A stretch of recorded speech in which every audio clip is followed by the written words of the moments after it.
Hello. So today things kind of evolved a bit more, and yeah, Andrew thought it was a good idea to make our yard into half our yard into a farmyard. So that's what we've done. We've gone and got some bricks from Musgrove. It's cost us about, I think, $25 for those bricks. So that's kind of good, but we need to find a cheaper, so we'll try and get a cheaper source of bricks. I think there's an excess of bricks in Christchurch at the moment, which is lucky for us.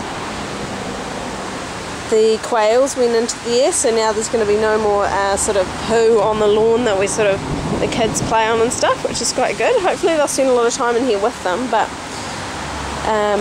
and one thing I've learnt that the quails really like is a piece of ungrassed land.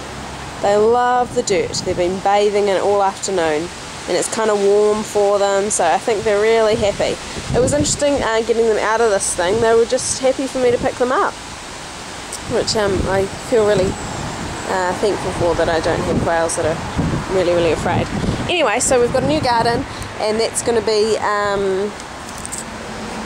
of course, it's got some strawberries and potatoes in it from the crop we were growing this year that's sort of starting to fail really, so I don't know, let's see if they survive. If they survive, they'll do a lot better in this container than in pots, and I will eventually put those pots of strawberries, I think, into here and have a decent sized strawberry patch.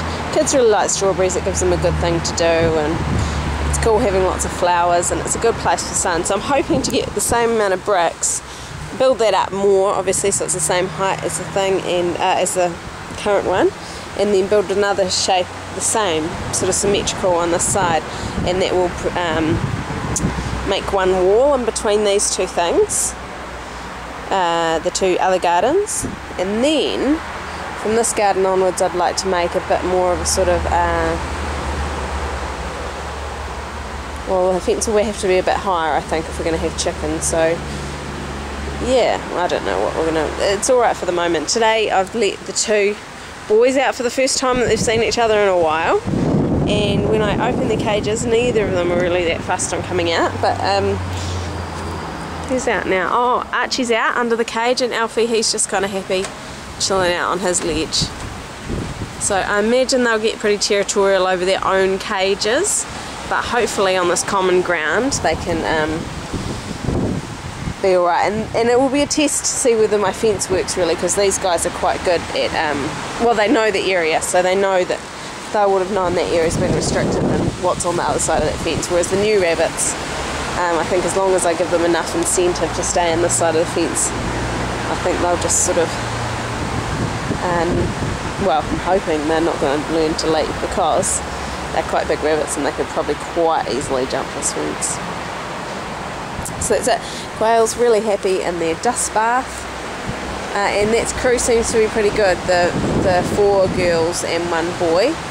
One boy's kind of got enough girls to go around sort of so they don't all get pet too much, and the other guy keeps calling out a lot. But he's quite a cool wee guy. I mean, I don't really want to get attached to him because I think he's a bit useless to me, but you know, he's got an interesting song that I enjoy hearing, and interesting wee kind of movements that I enjoy seeing. So yeah, so you can see him in there having a good old peek at the ground.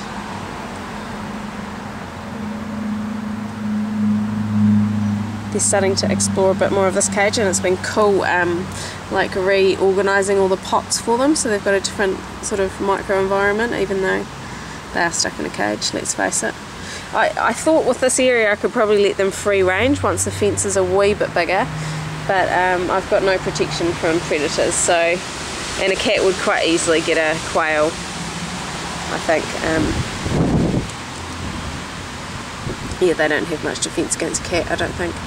I thought about the rabbits kind of being guard rabbits for them, and I think they would, because I'm sure they've come across cats before, but no, it's not really worth it.